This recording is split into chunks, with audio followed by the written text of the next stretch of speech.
नमस्कार, स्वदेश एजेंडा देख रहे हैं आप और मैं हूं आपके साथ राखी। पीएम मोदी अमेरिका यात्रा से वापस लौट आए हैं और उनकी ये यात्रा भारत के लिए कई मायनों में खास मानी जा रही है। इस दौरे के दौरान उन्होंने अमेरिकी राष्ट्रपति डोनाल्ड ट्रंप के साथ उच्च स्तरीय द्विपक्षीय वार्ता की, जिसमें व्यापार, रक्षा, सुरक्षा, ऊर्जा और प्रौद्योगिकी सहित कई अहम मुद्दों पर चर्चा हुई है। प्रधानमंत्री नरेंद्र मोदी बुधवार को फ्रांस से अमेरिका पहुंचे थे और गुरुवार को अमेरिकी राष्ट्रपति डोनाल्ड ट्रंप ने उनकी मेजबानी की। ये बैठक खास रही क्योंकि ये ट्रंप के दूसरे कार्यकाल की पहली द्विपक्षीय वार्ता थी। दोनों नेताओं ने भारत अमेरिका संबंधों को और मजबूत करने की दिशा में महत्वपूर्ण फैसले लिए हैं। राष्ट्रपति डोनाल्ड ट्रंप ने कहा कि भारत और अमेरिका के आर्थिक संबंधों को और मजबूत करने के लिए नई योजनाएं बनाई गई हैं, जिससे दोनों देशों की दोस्ती और साझेदारी और गहरी होगी। हालांकि पीएम मोदी की यात्रा पर जब पत्रकारों ने उनसे अडानी मुद्दे पर सवाल किया तो उन्होंने निजी बताकर बात को टाल दिया, लेकिन कांग्रेस ने जरूर सवाल खड़े किए हैं और एक नई सियासी बहस को जन्म दे दिया है। इसी पर चर्चा को आगे बढ़ाएंगे, उससे पहले देखिए ये रिपोर्ट।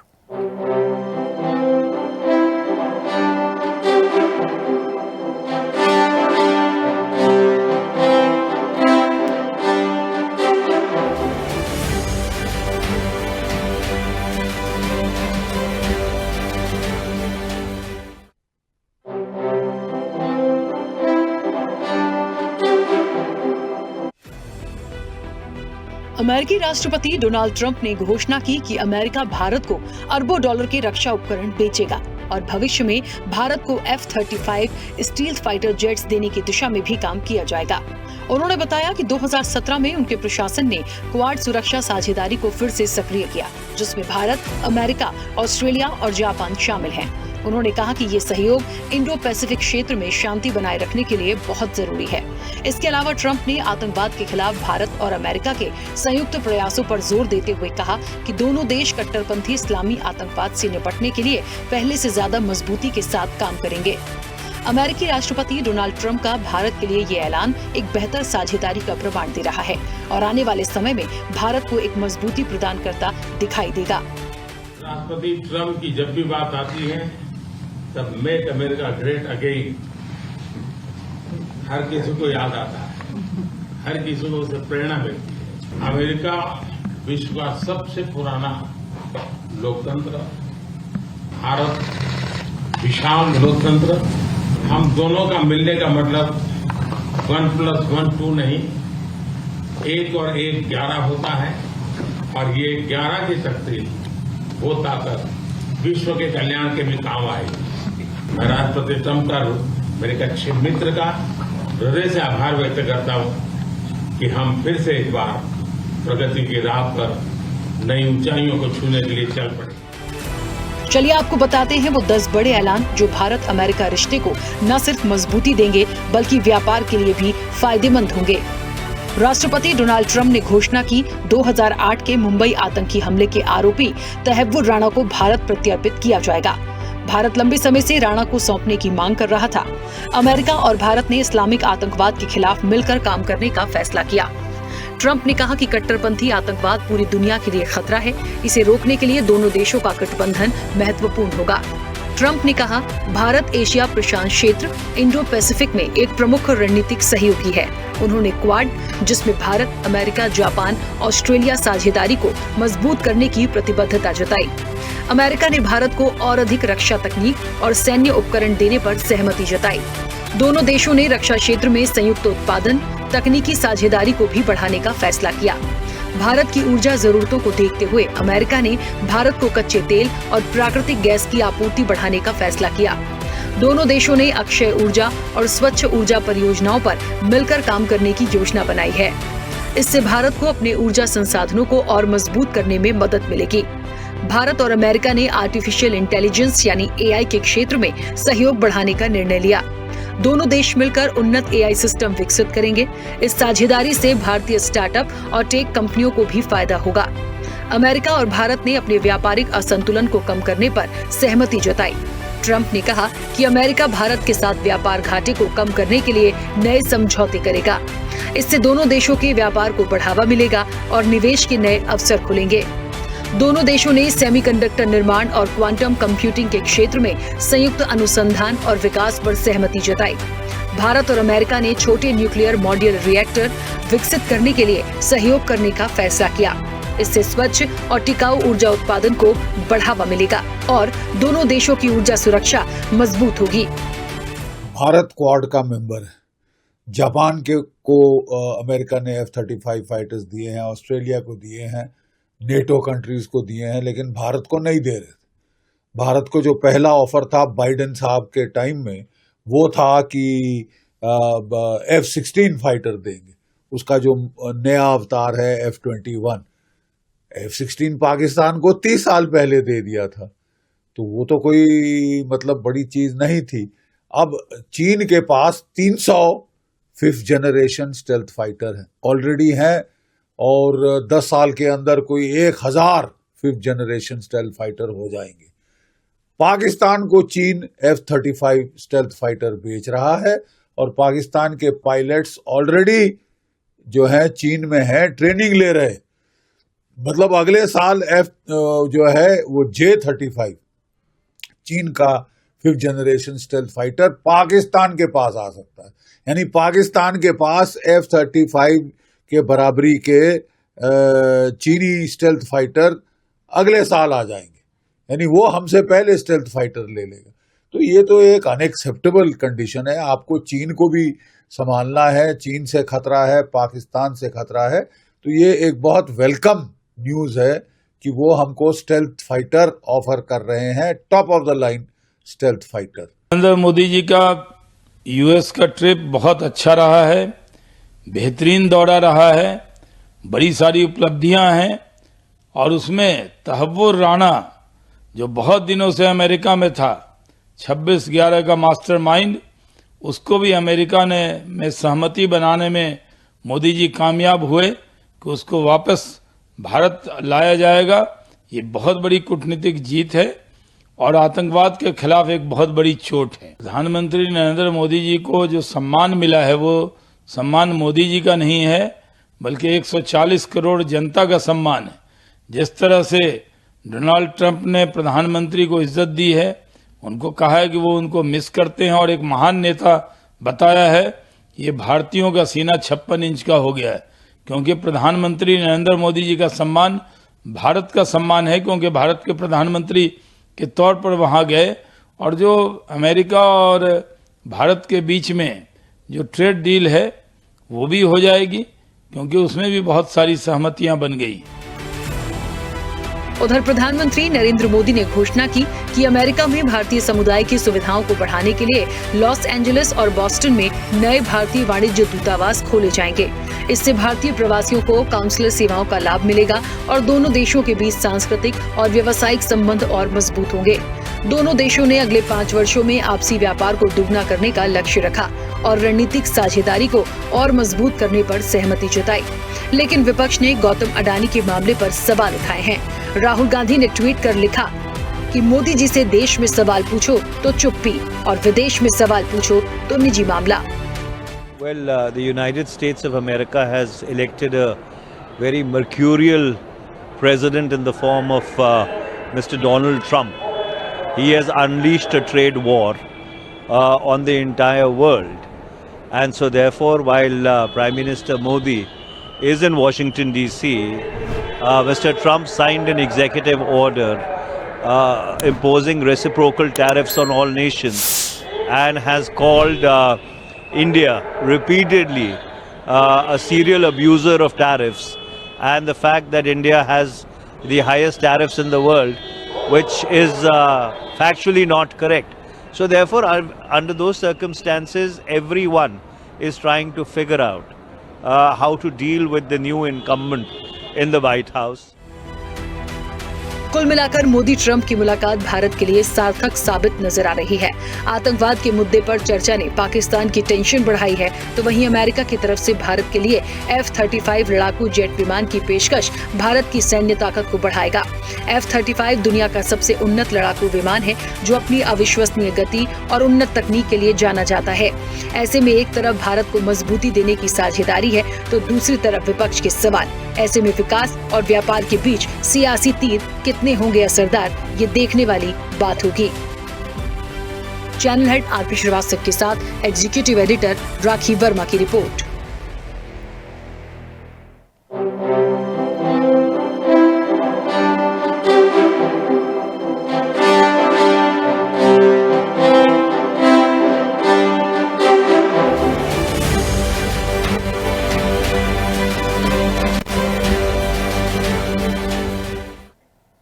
चलिए, तो मुलाकात भी हो गई और बात भी हो गई और एक बार फिर से मजबूत रिश्तों की शुरुआत भी हो गई, क्योंकि ये बात इसलिए सटीक बैठती है कि इस मुलाकात के बाद, जब ये मुलाकात नहीं हुई थी, जब ये दौरा था, बहुत सारे सवाल उठाए जा रहे थे। क्या होगा, टैरिफ को लेकर क्या होगा, डोनाल्ड ट्रंप का की जो अपनी एक छवि है, बहुत स्ट्रिक्ट है, उनकी प्रायोरिटी में अमेरिका पहले होगा। दोस्ती अपनी जगह थी, लेकिन भारत के परिप्रेक्ष्य में यदि साझेदारी को और व्यापार की दृष्टि से समझने की कोशिश करें तो लग रहा था क्या निकलेगा। लेकिन देखिए, 10 ऐसी बड़ी बातें हैं जिनको सामने रखा गया और ये बात सच है, आतंकवाद से लेके, व्यापार से लेके, सैन्य उपकरण से लेके, रक्षा से लेके, हर चीज, टैरिफ से लेके, सारी चीजों को लेके जितनी भी बातें उन्होंने कही हैं वो सब पॉजिटिव आई हैं, कहीं कुछ ऐसा नेगेटिव नहीं दिखा। तो जाहिर तौर पर यह दर्शाता, उन्होंने खुद इस चीज को कहा है कि अब हर समाधान जो होगा वो मिलकर करेंगे, भारत हमेशा उनके साथ रहेगा। तो ये जो उन्होंने भारत के लिए कहा, ये जो चीजें बताई हैं वो दिखाती हैं कि आने वाले समय में भारत हर दृष्टि से और अमेरिका के साथ होकर एक, कहते हैं ना कि नई उड़ान, नई पहचान, नई ग्रोथ आने वाले समय में जरूर दिखेगी। ये प्रयास जिस तरीके से इस पूरे दौरे के बाद और तमाम चीजें निकलकर आई हैं। सीधे चर्चा पर चलते हैं, हमारे साथ मेहमान भी जुड़े हैं। सबसे पहले आपका परिचय करा दें। भारतीय जनता पार्टी का पक्ष रखने के लिए अजय पाठक हमारे साथ जुड़े हैं। अजय जी, बहुत स्वागत चर्चा में जुड़ने के लिए। कांग्रेस का पक्ष रखेंगे मलिक जावेद। मलिक जी, आपका भी बहुत स्वागत है। रक्षा विशेषज्ञ हैं colonel retired JS Sodhi. JS Sodhi ji, आपका भी बहुत स्वागत है। राजनीतिक विश्लेषक हैं निपुण आलम बायन। निपुण जी, आपका भी बहुत स्वागत है। विदेश मामलों के जानकार हैं अनुपम तिवारी। अनुपम जी, आपका भी बहुत स्वागत है। और स्वदेश न्यूज के channel head RP Srivastava ji हमारे साथ जुड़े। आरपी श्रीवास्तव जी, आपका भी बहुत स्वागत है।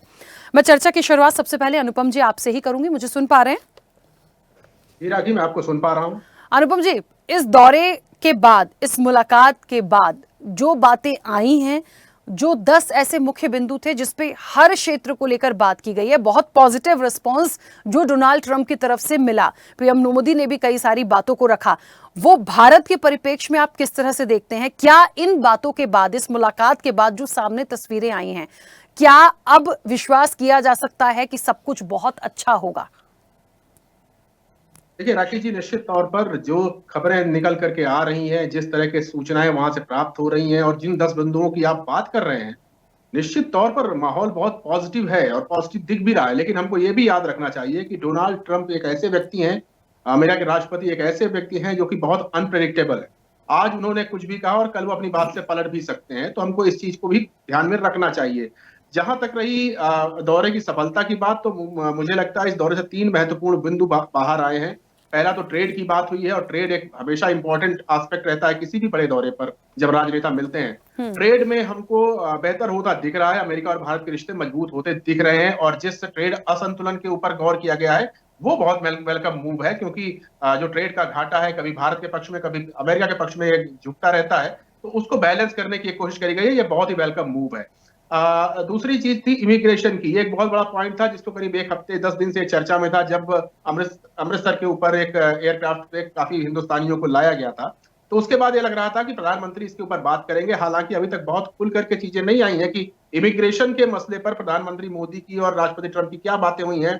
और अब जो खबरें आ रही हैं कि अगले 15-16 फरवरी के आसपास एक और एयरक्राफ्ट आने वाला है, अमृतसर हवाई अड्डे पर ही आएगा, वो कुछ भारतीयों को फिर से लेकर के आएगा। तो क्या उनको फिर से बेड़ियों पर जकड़ कर लाया जाएगा या नहीं लाया जाएगा, इसके बारे में क्या बातें हुई हैं, इसको अभी तक खुलासा इसका अभी तक नहीं हो पाया है। और तीसरा महत्वपूर्ण मुद्दा जो मुझे लगता है कि वो सिक्योरिटी की बातें थी। सिक्योरिटी के ऊपर हाँ, एक बहुत ही पॉजिटिव नोट दिखाई दिया है दोनों नेताओं की तरफ से, और जिस तरह से कट्टरपंथी ताकतों का विरोध किया गया, जिस तरह से इस्लामिक आतंकवाद की कड़े शब्दों में भर्त्सना करी गई है, वो एक वेलकम मूव है। और मुझे लगता है कि सिक्योरिटी का जो एस्पेक्ट है उसके ऊपर भारत और अमेरिका पहले से और ज्यादा नजदीक आए हैं, क्योंकि भारत की अपनी चिंताएं हैं। बांग्लादेश को लेकर भी सवाल उठे वहां पर, और वहां पर प्रेसिडेंट ट्रंप ने यह भी कहा कि बांग्लादेश में उनके डीप स्टेट का कोई हाथ दिखाई नहीं दे रहा है, कि बांग्लादेश के अंदर जो चीजें हुई हैं उसमें अमेरिका का कोई रोल नहीं है। हालांकि ये एक्सपेक्टेड था कि अमेरिका कभी अपनी बातों को बाहर नहीं निकालेगा। अगर उसका रोल था भी बांग्लादेश के अंदर, तो वो अमेरिका कभी इस चीज को स्वीकार नहीं करेगा।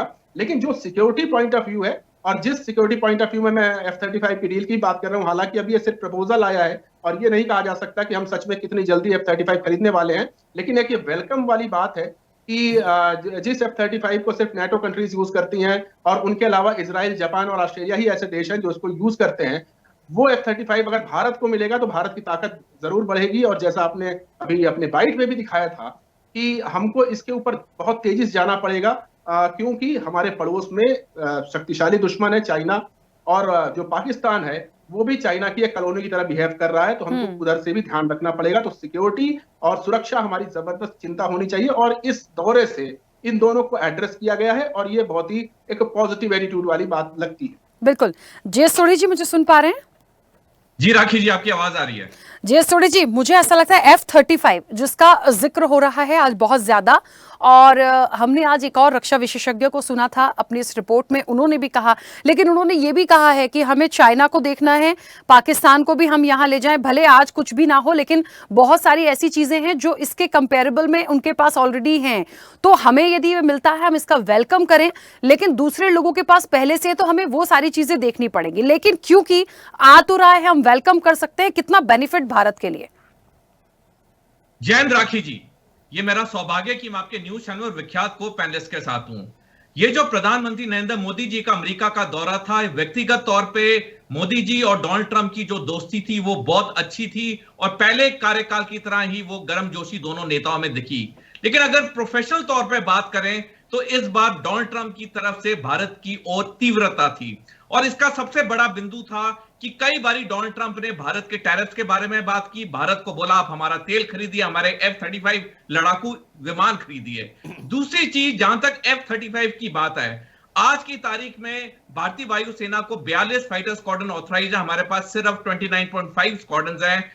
कुछ दिन पहले हमारे वायुसेना अध्यक्ष ने हिंदुस्तान एरोनॉटिकल लिमिटेड के डायरेक्टर को कहा कि मैं नाखुश हूं क्योंकि आप मेरे को लड़ाकू विमान नहीं दे पा रहे हैं, इतना समय लग रहा है। देखिए, हम कब तक विदेशों से ये लड़ाकू विमान, ये टेक्नोलॉजी खरीदते रहेंगे?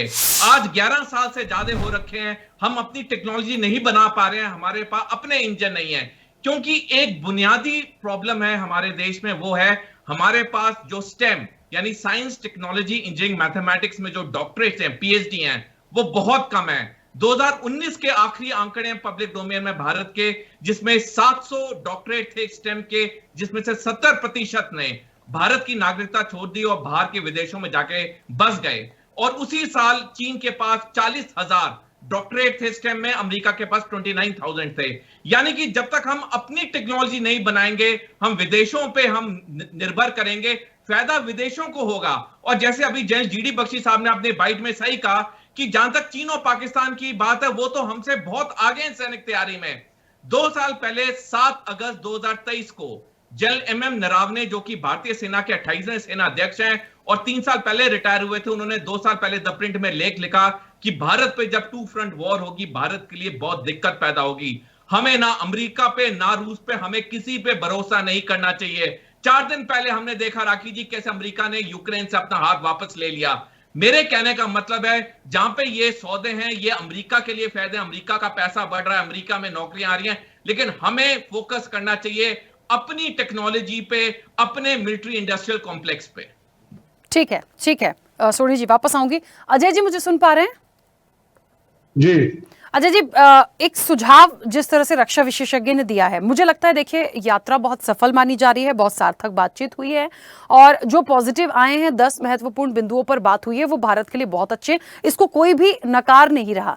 लेकिन सुरक्षा की दृष्टि से और एक विश्वास की दृष्टि से आज भी थोड़ा सा अलर्ट होने की जरूरत है। राखी जी, आपको और आपके जो पैनलिस्ट बैठे हैं उनको सभी को मेरा सादर नमस्कार है। देखिए, इसमें सोढ़ी जी ने जो कहा, इसमें कोई डाउट नहीं है। भारत ने 2014 में जब नरेंद्र मोदी जी प्रधानमंत्री बने, उसके बाद मेक इन इंडिया नाम का प्रोग्राम उन्होंने चलाया। आज हम दुनिया में हथियार सप्लाई कर रहे हैं, और जल्दी ही जिस 5 जनरेशन की बात हो रही है, 27-28 में ये प्रपोज है कि हमारे पास अपने खुद के लड़ाकू विमान आने लगेंगे, 27-28। लेकिन तब तक जिन विमानों की जरूरत है दुनिया से हमको खरीदना पड़ेगा, क्योंकि हम हथियार बनाने में और अपने देश में हथियार के निर्मित करने में सबसे पीछे रहे। हम पिछले 60-70 सालों में दुनिया के ऊपर ही डिपेंड रहे। ये हमारी दुर्दशा का कारण है, इसलिए आज हम इस स्थिति में खड़े रहे। इसके लिए मैं किसी सरकार को जिम्मेदार नहीं मान रहा हूं, ना सरकार को मैं कोई ब्लेम कर रहा हूं, लेकिन कहीं ना कहीं सरकार की पॉलिसियों में ये कमी जरूर रही है कि 2014 के बाद से हम आज तकरीबन हमारे रक्षा विशेषज्ञ यहाँ पे बैठे हुए हैं, तकरीबन 20-22 देशों को हम हथियार सप्लाई कर रहे हैं।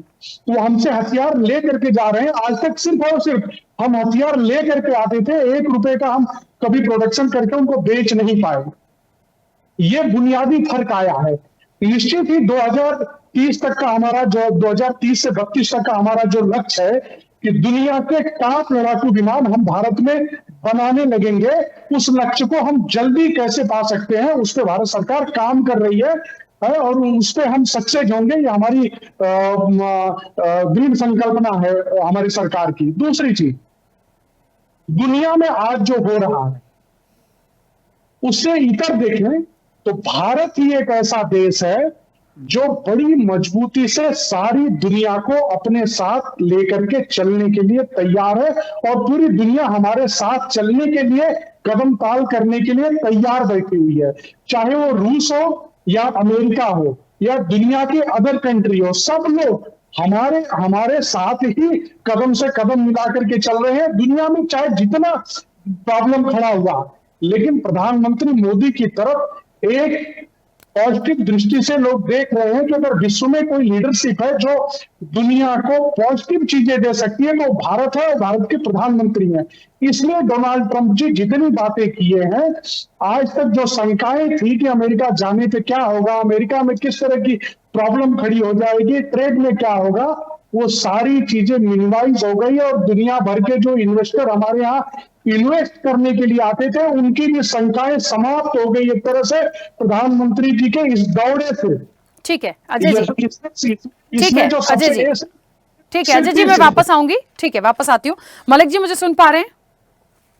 जी जी बिल्कुल सुन मलिक जी, क्योंकि देश की बात हो रही है, आप बहुत देर से मुस्कुरा रहे थे, मुझे नहीं पता कि क्यों मुस्कुरा रहे थे, तो पहले तो मुझे बताइए, क्योंकि ये बहुत जरूरी है। और मुझे ना आज एक बात बहुत अजीब भी लगी। ठीक है, उनसे वहाँ जो जर्नलिस्ट थे उन्होंने सवाल किया गौतम अडानी को लेकर, निजी मामला उन्होंने बताया कि शायद वो भारत के परिप्रेक्ष्य में बातचीत कर रहे थे, उनकी इस विषय पर कोई बात नहीं हुई। लेकिन कांग्रेस ने पूरे विषय में सिर्फ अडानी को ही उठाया और किसी बात पे कुछ भी नहीं कहा। तो मुझे आप बता दीजिए, इस दौरे को लेकर जितनी डील्स हुई हैं, जितने मुद्दे हुए हैं, उस पर तो कम से कम कांग्रेस अपनी बात रखे। बिल्कुल, सब मुद्दों पे बात रखूंगा मैं। हंसी इसलिए था, भाजपा के लोग इतनी अतिशोक्ति बातें करते हैं, उनकी बातों में इतनी अतिशोक्ति होती है कि ऐसा लगता है हमने तो सारी दुनिया जीत ली है और 80 करोड़ लोगों को यही राशन दे रहे हैं 5 किलो। दूसरी बात ये कह रहे हैं हमारी जो देश की जो संस्थाएं हैं वो हथियार बना रही है और हम विदेशों को सप्लाई कर रहे हैं। बहुत अच्छी। मोदी जी ने कौन सी संस्था बनाई उसका नाम बता दो जिसमें हथियार बन रहे हो। तीसरी बात, मोदी जी अमेरिका गए, बहुत अच्छी बात है, हमारे देश के प्रधानमंत्री हैं, उन्हें हर मुद्दे पे चर्चा करनी चाहिए।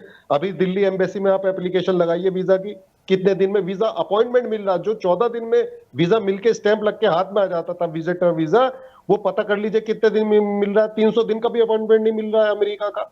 तीसरी बात, अभी कल परसों फिर एक हवाई जहाज आने वाला है। अब ये पता नहीं कि हमारा जहाज लेने गया है या फिर वही बेड़िया और हथकड़ियां लगा के आएंगे। और मोदी जी जिस तरह से कह रहे मोदी जी के बारे में कि वहां पे ये हुआ वो हुआ, ट्रंप ने क्लियर बोला ब्रिक्स इज डेड, यानी जो पूरी दुनिया के सबसे पावरफुल देश थे, India, Russia, China, south Africa, Brazil, उसको वो मुंह पे बोल रहे हैं कि ब्रिक्स इज डेड, अगर आपने करेंसी बनाई तो आप पे 100% टैरिफ लगाऊंगा। ये ट्रंप बोल रहे हैं उनके सामने और मोदी जी कुछ नहीं कह पा रहे हैं। भाई आपने एक संस्था बनाई, आप क्वाड की तारीफ कर रहे हो, बहुत अच्छी बात है। एशिया पैसिफिक में सम्मान होना चाहिए, हमारी ताकत बढ़नी चाहिए, पीस होना चाहिए। लेकिन अगर इंडिया एक बड़ी संस्था का, एक बड़े देशों के समूह का एक कोर मेंबर है, तो प्रेसिडेंट ट्रंप उनके मुंह पे कह रहे हैं डेड है और आप कुछ नहीं कह पा रहे हो। दूसरी, अभी सारे टीवी में रिपोर्ट में मैं देख रहा हूं कि मुनव्वर राणा जो है उसके बारे में हो रही है कि एक्स्ट्रेडिशन होगा इसका, लेकिन ये तो 25 जनवरी 2025 को, अभी 1 महीने पहले सुप्रीम कोर्ट ने फाइल क्लियर की, ये कोर्ट के अधीन था।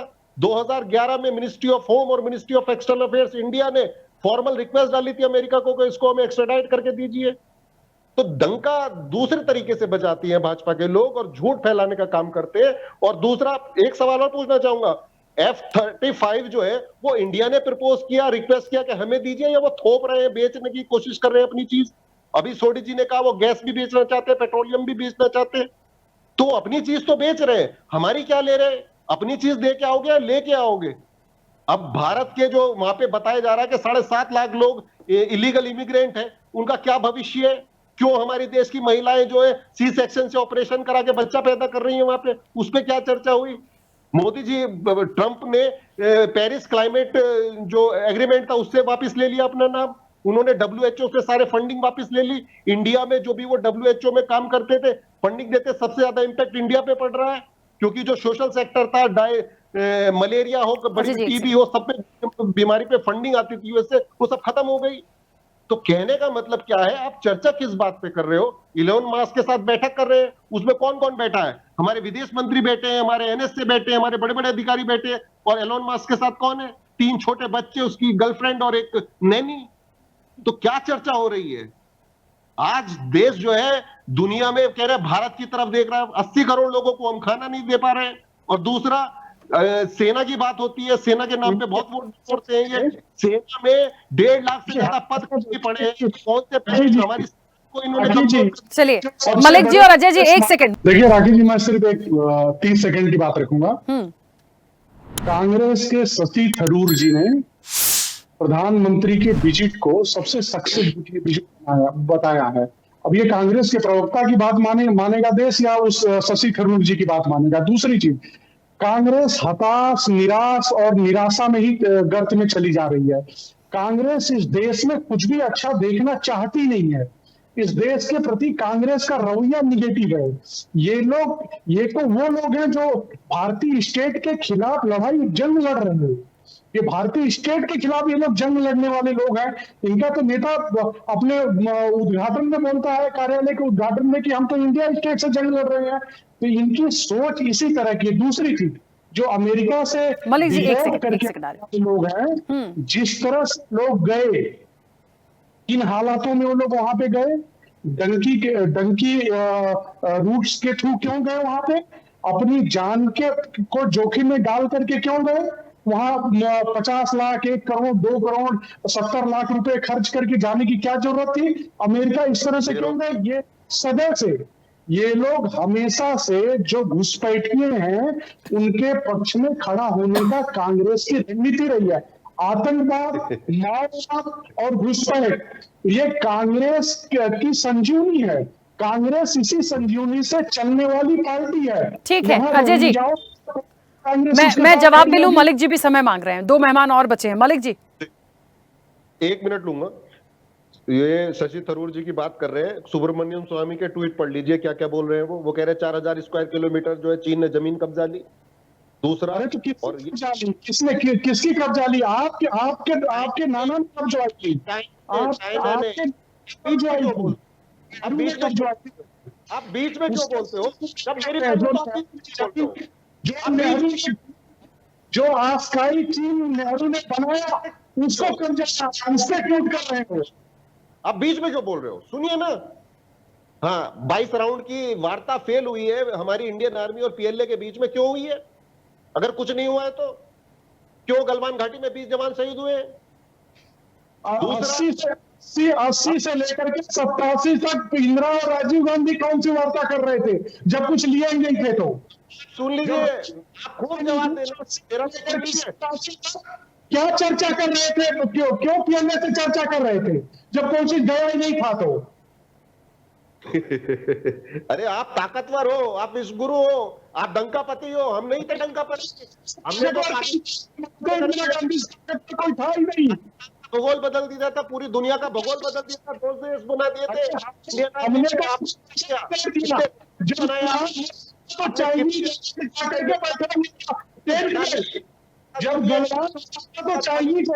टेंट में बैठा हुआ था और चाइना से समझौता करके कांग्रेस माँ बेटे आए हैं। आज तक उस लोगों ने सार्वजनिक किया। मुझे तो समझ में नहीं हो रहा, बात देश की हो रही है, आप लोग ऐसे क्यों लड़ रहे हैं जैसे किसी ने किसी की व्यक्तिगत जमीन ले ली हो, आतंकवाद पे व्यक्तिगत कुछ हो गया हो, बात तो कुछ ऐसी हो रही है। अच्छा, मुझे अजय जी बस एक बात का जवाब दे दीजिए, उसके बाद मैं निपुण जी से बात करूंगी। क्योंकि मलिक जी ने ये सवाल उठाया था कि F-35 की जो बात हो रही है, ये बता दीजिए कि हमारी रिक्वायरमेंट है या जबरदस्ती थोपा जा रहा है, क्योंकि उनको तो बेचना है, वो तो देंगे। किसकी रिक्वायरमेंट नहीं है F-35 की? किसकी रिक्वायरमेंट नहीं है? इस दुनिया में कौन नहीं चाहता कि हमारे पास आए? सभी लोग चाहते हैं। ये निगेटिव बातें करने के लिए नहीं चाहते हैं। ये लोग हथियारों की दलाली खाने वाले 1952 से जीप की दलाली से लेकर के और सेना के 1914 तक से दलाली तो खाए हैं हथियारों में। ये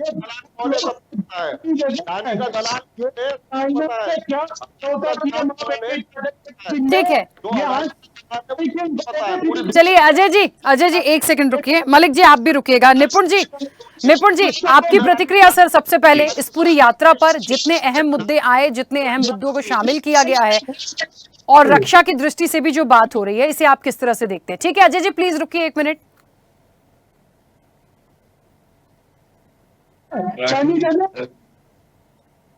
देखिए क्या था कि अगर हम इस पूरी यात्रा को देखें तो मुख्य मुद्दे क्या थे? मुख्य मुद्दा था टैरिफ का, ट्रेड का, टेररिज्म को लेकर, क्वाड को और इंडो पैसिफिक स्ट्रेटजी को लेकर, और साथ ही डिफेंस की डील को लेकर। हम टैरिफ की बात करें तो अमेरिका ने ये कहा है कि पहले तो प्रधानमंत्री मोदी के साथ मीटिंग से पहले कहा था कि पारस्परिकता के आधार पर टैक्स तय होगा, लेकिन जब पीएम मोदी से मिलते हैं तो वो कहते हैं कि हम भारत के साथ बैठकर स्पेशल प्लान बनाएंगे टैरिफ को लेकर, और ये भारत की सुविधा के अनुसार बनाया जाएगा। ये एक तो बोला गया, जिसकी चिंता थी कि अगर टैरिफ इंपोज कर दिया गया अमेरिका के द्वारा, भारत को काफी नुकसान होगा। दूसरा, दोनों देशों ने ट्रेड के लिए बात की है कि आने वाले 5 साल के अंदर जब 130 बिलियन का हमारा व्यापार होता है, उसको 260 कर दिया जाएगा, यानी कि लगभग आपको दुगना कर दिया जाएगा। ये बात सहमति दोनों देशों की बनी। तीसरी बात क्या थी कि जब बांग्लादेश को लेकर पूछा गया डोनाल्ड ट्रंप से, तो उन्होंने सीधा ये कहा कि बांग्लादेश का मैटर जो है भारत देखने के लिए समर्थ है, और उसको पूरा कौन देखेगा? भारत देखेगा, भारत देख लेगा। इस मैसेज का सीधा मतलब ये था कि इंडो पैसिफिक रीजन के अंदर अमेरिका ये मानता है कि भारत एकमात्र शक्ति है, और यहाँ पर वो सारी बातों को खुद क्या कर सकता है? समेट सकता है। ये सीधा मैसेज था किसको? बांग्लादेश के जो प्रेसिडेंट।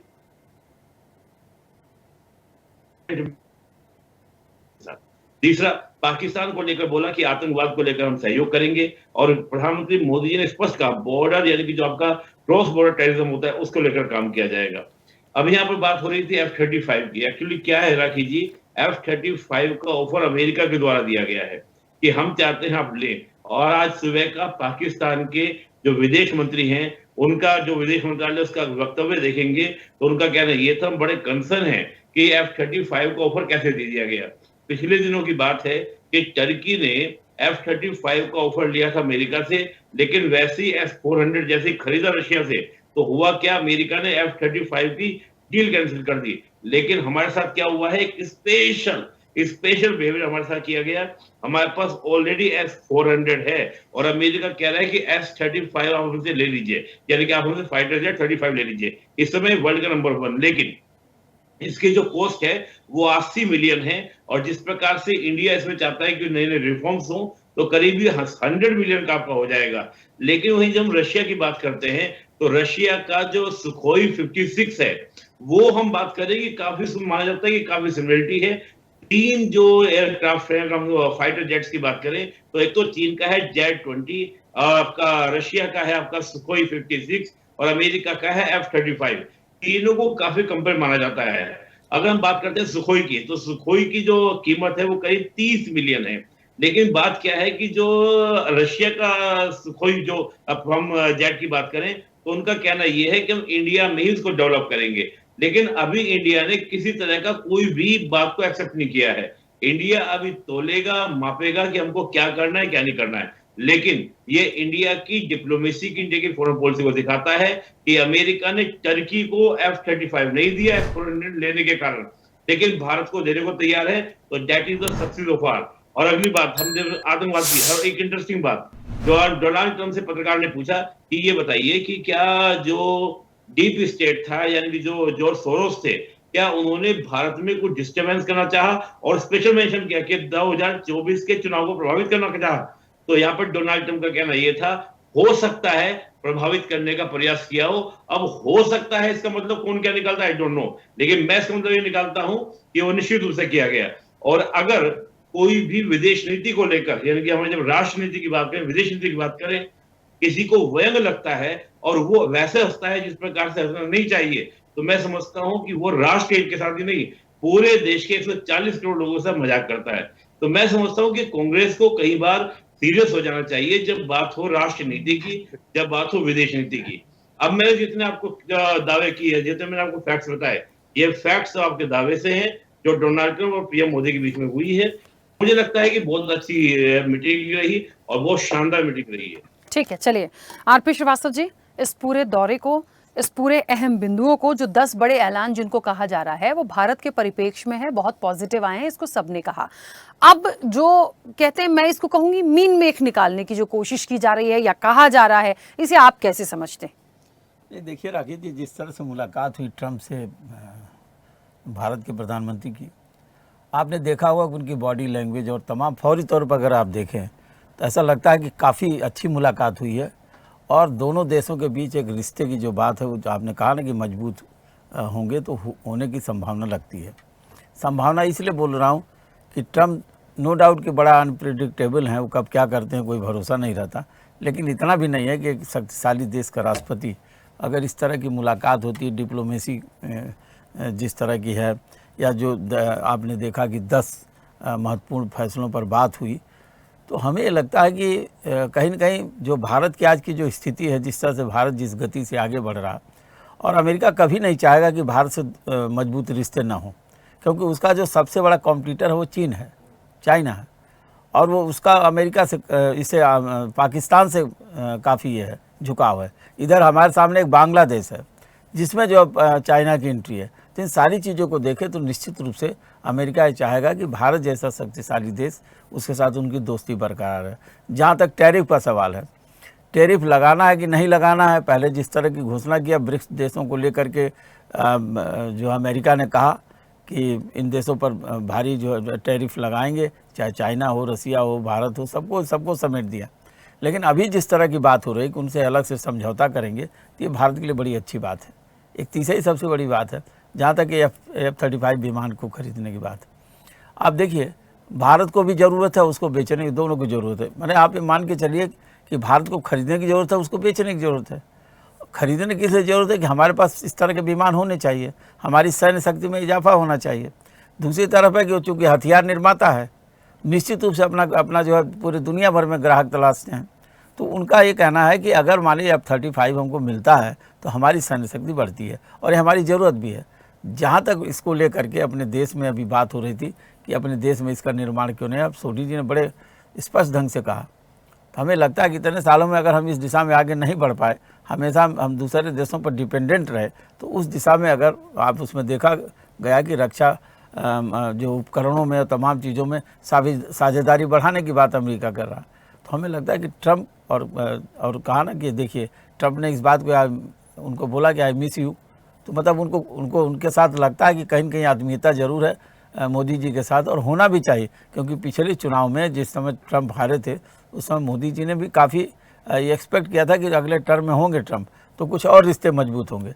तो शायद दूसरी बार जब ये ट्रंप अमेरिका के राष्ट्रपति बने हैं, तो मोदी जी की यात्रा हमको लगता है कहीं न कहीं बड़ी फ्रूटफुल होगी भारत के लेकर के, और जो समझौते होंगे या जो आने वाली बात होगी उसको देखना होगा। हाँ, एक सवाल ज़रूर खड़ा होता है इसमें कि जो अब जिस तरह से जो है इमिग्रेंट्स को, इलीगल इमिग्रेंट्स को यहाँ पर भेजने की तैयारी है, ये देखने वाली बात है कि अगर वो भेजते हैं और सेम पोजीशन रहती है, तो निश्चित रूप से हमको लगता कि इस बात में कहीं न कहीं कोई कमी ज़रूर रह जाएगी।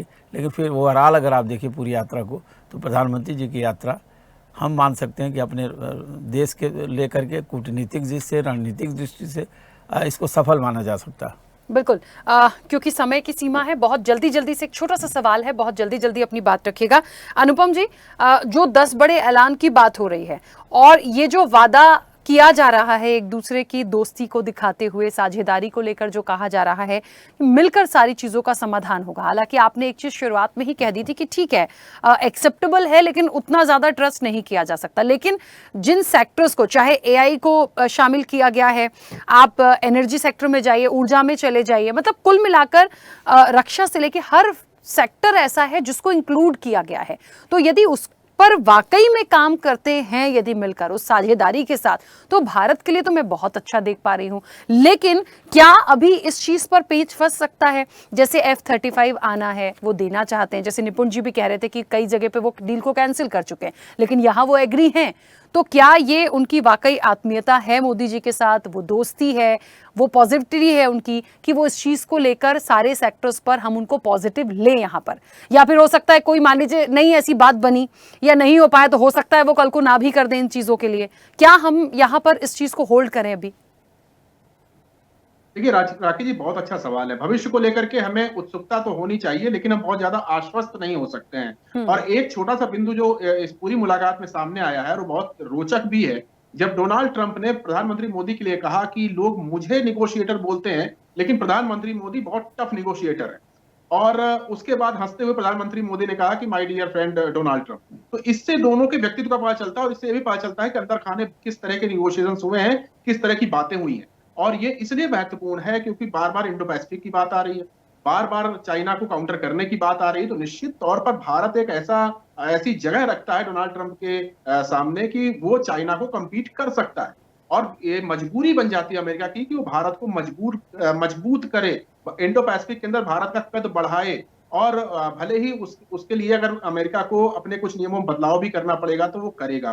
तो एक पॉजिटिव नोट तो जरूर है, लेकिन भारत को इस टफ निगोशिएटर वाली भूमिका में लगातार बने रहना पड़ेगा, और भारत को हमेशा से अपने फायदे के बारे में सोचना पड़ेगा, क्योंकि डोनाल्ड ट्रंप निश्चित तौर पर बहुत अनप्रेडिक्टेबल हैं, और उनके साथ अगर आपका कहीं से भी पत्ता काट सकते हैं। तो ये सब चीजें हमको ध्यान रखनी पड़ेंगी, क्योंकि वो हमेशा जब मेक अमेरिका ग्रेट अगेन की बात करते हैं, अमेरिका फर्स्ट की पॉलिसी की बात करते हैं, तो निश्चित तौर पर वो अपने देश के लिए ज्यादा सोचेंगे बनिस्बत हमारे देश के।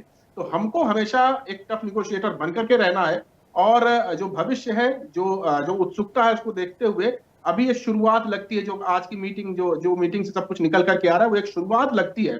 अभी बहुत कदम चलने बाकी। केवल अगर F-35 की बात करें तो अभी सिर्फ प्रपोजल आया है, और हमने जितनी रक्षा डीलें देखी हैं, जितने हमने विमानों की खासतौर पर खरीद फरोख्त देखी है, इसमें लंबा समय लगता है, और इसमें तमाम तरह की डील्स होती हैं, तमाम तरह की लॉबिंग होती है, और वो लॉबिंग कहाँ तक जाती है कोई नहीं जानता। इसमें काफी कुछ लेन देन का भी आता है, कुछ ऐसे देखने को मिले कि उसमें दलाली भी चलती है। तो बहुत सारी चीजें हैं। अब ये इस चीज को ध्यान में रखना पड़ेगा कि ये जो भी ऑफर्स आ रहे हैं, जो भी 10 महत्वपूर्ण बिंदु हैं, उन महत्वपूर्ण बिंदुओं के ऊपर हमें लगातार चर्चा करती रहनी चाहिए, और उनके ऊपर नजर बना करके, क्रिटिकल नजर बना करके रखनी चाहिए। ठीक है, जे.एस. सोढ़ी जी, आपका कोई सुझाव है? क्योंकि लगातार जितनी बातें आई हैं, F-35 को लेके भी बात हो गई है, क्योंकि रक्षा की दृष्टि से यदि हम मजबूत हैं, मुझे तो नहीं लगता कि हम कहीं कमजोर हैं, लेकिन कोई अच्छी चीज आती है, होनी चाहिए, इसे आप कैसे लेते हैं? क्योंकि बार बार ना इस पूरी चर्चा में F-35 को लेके कांग्रेस ने भी ये जो सवाल उठाया यहाँ पर, वो यही था कि वो सिर्फ अपनी डील देख रहे हैं, वो अपना फायदा देख रहे हैं, वो थोपने की कोशिश कर रहे हैं। क्या ऐसा मानते हैं आप? राखी जी, देखिए, कोई भी देश सैनिक तौर पे तब पूरी तरह सक्षम सार्थक होता है जब उसका अपना मिलिट्री इंडस्ट्रियल कॉम्प्लेक्स बहुत मजबूत होता है। एग्जाम्पल के तौर पे रूस देखिए, अमेरिका देखिए, चीन देखिए। जैसे मैंने पहले कहा, हमें स्टेम में डॉक्टरेट्स की बहुत जरूरत है। आज की डेट में वो बहुत कमी है हमारे देश में। मैं एक और छोटी टिप्पणी करना चाहूंगा। देखिए, जहां तक डोनाल्ड ट्रंप और एलोन मस्क ने बड़े वादे किए, उनको अब अपनी करनी को कथनी में करना चाहिए, क्योंकि जो आंकड़े सामने आए हैं, पिछले 6 महीने से फॉरेन इन्वेस्टर्स ने, विदेशी निवेशकों ने भारत से पिछले 6 महीने में 70,000 करोड़ रुपए निकाले हैं। कुछ हफ्ते पहले हमारी वित्त मंत्री श्रीमती निर्मला सीतारमण जी ने कहा कि मेरे को समझ नहीं आ रहा कि फॉरेन इन्वेस्टर्स भारत में निवेश क्यों नहीं कर रहे हैं। तो अब जो भी वादे डोनाल्ड ट्रंप और एलोन मस्क ने किए, उन्हें अब पूरे करने चाहिए, भारत में उन्हें निवेश करना चाहिए। ठीक है अजय जी, बहुत सारे सुझाव हैं, बहुत सारी बातें हैं, बस उस पर चले जाना है। फाइटर जेट लेना है, नहीं लेना है, और एक बात वाकई में ये बात तो है, कितने नेगोशिएटर हैं और ये बात दिखाती है कि उस डील में क्या हुआ होगा ये तो हमारे और आपके सामने नहीं है, लेकिन हाँ वो उस चीज को समझना पड़ेगा दोनों तरफ से। नहीं देखिए, जैसा अभी एक मित्र मेरे बोल रहे थे तिवारी जी, निश्चित तौर पे अमेरिका अपने देश की अमेरिका फर्स्ट की पॉलिसी पे है, भारत इंडिया फर्स्ट की पॉलिसी पे। भारत के प्रधानमंत्री जो हमारे हित में होगा उस वही काम करेंगे और वही काम 2014 से प्रधानमंत्री जी करते आए हैं। जो 140 करोड़ लोगों के हित में होगा वही चीज करेंगे। जहां तक इन्होंने बोला कि अभी निवेशकों की बात है, देखिए दुनिया में सबसे ज्यादा एफडीआई हमारे यहाँ ही आ रहा है, पूरी दुनिया, पूरे वर्ल्ड के अंदर। वर्ल्ड का क्या रिकॉर्डेड एफडीआई हमारे यहाँ आ रहा है। हाँ, पिछले 1-1.5 महीने में कुछ कमी आई है, पिछले 6 महीने में नहीं, 1-1.5 महीने में कमी आई है, लेकिन पिछले 2 हफ्ते से फिर से वो ट्रेंड चालू हो गया है और फिर से हमारा मार्केट ऊपर की तरफ जा रहा है। पिछले 3-4 सालों में जिस तरह से हमारा मार्केट वो ऊपर आया है, ये दुनिया के लिए एक ताज्जुब की बात है। और दुनिया का सबसे ज्यादा एफडीआई हमारे यहाँ आ रहा है, दुनिया हमारे यहाँ देख रही है। हमारी इकोनॉमी दुनिया की सबसे तेज ग्रोथ करती हुई इकोनॉमी भारत की इकोनॉमी है पूरे वर्ल्ड में। अब ये लोग तो रोते रहेंगे, इनको तो अपने समय में अटल बिहारी वाजपेयी जी ने 56,000 करोड़ रुपए का कर्ज छोड़ के गया था, उसको 2 लाख करोड़ से ऊपर का 2 लाख करोड़ से ऊपर का कर्ज ये बना दिए। और इस देश में एक भी इंफ्रास्ट्रक्चर इन्होंने खड़ा नहीं किया पिछले 10 सालों में, सिर्फ लूट और लूट करते रहे और लूट की सरकार चलाते रहे। दलाली तो इनके रगों में बसी हुई है। ये लोग, मैं आपको पहले जीप की दलाली से लेकर के 2014 में उसमें 2014 तक इन्होंने देखो क्या क्या नहीं दलाली किया। दलाली तो इनके रगों में बसी हुई है। मलिक जी, दूसरी चीज, प्रधानमंत्री के इस दौरे को दुनिया भर के लोग आर्टिकल लिख रहे हैं। कल ही दुनिया भर ठीक के है पेपरों में अजय जी, दौरे पर तो देखिए मुझे नहीं लगता किसी ने सवाल उठाया और सभी ने जो अहम बिंदु वहां पर डिस्कस हुए हैं उसका भी वेलकम किया है उसके अंदर। ठीक है अजय जी, एक सेकंड। हाँ मलिक जी बोलिए। मैं बहुत महत्वपूर्ण बातें बोलूंगा अब और मुझे डिस्टर्ब ना करें। देखिए, सोडी जी की बात से मैं बहुत सहमत हूं कि सारी चीजें हमारे देश में होनी चाहिए, बननी चाहिए। एजुकेशन का कैसे इस्तेमाल होना चाहिए, हमें डॉक्टरेट की जरूरत है, इंजीनियर्स की जरूरत है और मैथमेटिशियंस की जरूरत है जो हमारे हथियार, हमारे हवाई जहाज बनाए।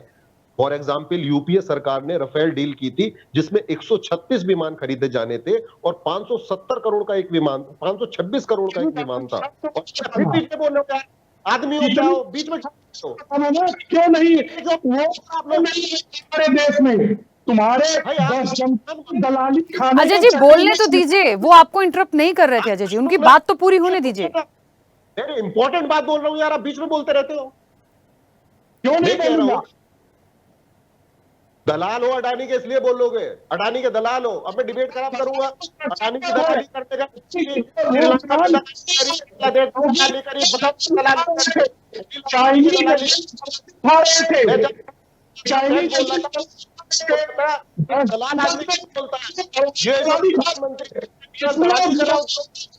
देश को तो राशन पे लाके डालता है, निर्भर करना आकर के टीवी पे बोल करके ये दलाल लोगों को, ये दलाल में बैठे तो वो उनकी दलाली। सर मुझे एक बात समझ में नहीं आ रही कि ये अमेरिकी दौरा जो था पीएम का, वो कोई एक पार्टी हित के लिए तो था नहीं, देश हित के लिए होगा, उसके लिए कोई बात हुई है। आप लोग ऐसे क्यों बात कर रहे हैं बार बार, इसकी दलाली उसकी दलाली? हम किस विषय पे हैं, किस लाइन पर हैं, उसको तो समझिए कम से कम। ज्यादा पार्टी हित क्या समझ में आता है? सही बात। अजय जी गलत बात है। देखिए उन्होंने ना बीच में आपको इंटरप्ट नहीं किया था और मैं भरपूर समय भी दे रही हूँ बोलने के लिए, लेकिन ऐसे इंटरप्ट करेंगे, दोनों जने एक साथ बोलेंगे, कोई नहीं सुन पाएगा। समय हो जाता है सर, समय खत्म हो जाता है। ठीक है, बहुत जल्दी से निपुण जी, बहुत संक्षिप्त प्रतिक्रिया, बहुत जल्दी से प्लीज। देखिए, मैं बस नहीं कहूंगा कि पीएम मोदी की जो विजिट थी, जैसा हमने उम्मीद भी नहीं की थी, हमने तो कुछ नेगेटिव सोचा टैरिफ के बारे में, लेकिन वो पॉजिटिव रहा। लिहाजा जो संबंध है वो आगे बढ़े और ये जो एक मित्रता है एक बड़े लोकतंत्र की और एक पुराने लोकतंत्र की आगे बढ़े। और मैं कहूंगा राष्ट्रीय हित, और जब हम बात करते हैं राष्ट्रीय हित की या फिर विदेश नीति की, उसमें एक घरेलू राजनीति की जगह नहीं होती, उस पर एक हो जाना चाहिए। ठीक है, आरपी श्रीवास्तव जी, आपकी भी बहुत संक्षिप्त प्रतिक्रिया। नहीं, देखिए, ये दौरा जो है जिस तरह से प्रधानमंत्री जी का है, निश्चित रूप से इसको बड़ा ही एक तरह से देश हित में या एक जो है अच्छे तरीके से लिया जाना चाहिए। चाहे कोई राजनीतिक दल हो, कांग्रेस हो, भाजपा हो या अन्य कोई दल हो, दलों से ऊपर उठ के सोचना चाहिए। जब देश के प्रधानमंत्री किसी देश में जाते हैं और इस तरह का कोई पॉजिटिव रिस्पांस आता है, तो हमको लगता है देश के बारे में सोचना ज़्यादा ज़रूरी है। हाँ, ये बात और अलग है कि इस दौरे के बाद किस तरह की परिस्थितियाँ निर्मित होगी। निश्चित रूप से अगर अमेरिका 2 कदम आगे आता है, भारत 2 कदम आगे आता है, अगर दोनों में जिस तरह से समझौते की बात है, 10 ऐलान बड़े बड़े हुए हैं, अगर उन पर अमल होता है, खास करके आतंकवाद हुआ, टेक्नोलॉजी को लेकर के हुआ, आपको AI को लेकर के हुआ, इन सारी बातों को अगर आप समझें हम लोग, तो ये माना जा सकता है राखी कि ये दौरा काफ़ी महत्वपूर्ण है। और निश्चित रूप से जिस तरह की बॉडी लैंग्वेज थी दोनों देशों के राष्ट्राध्यक्षों की, वो काफ़ी संतोषजनक थी।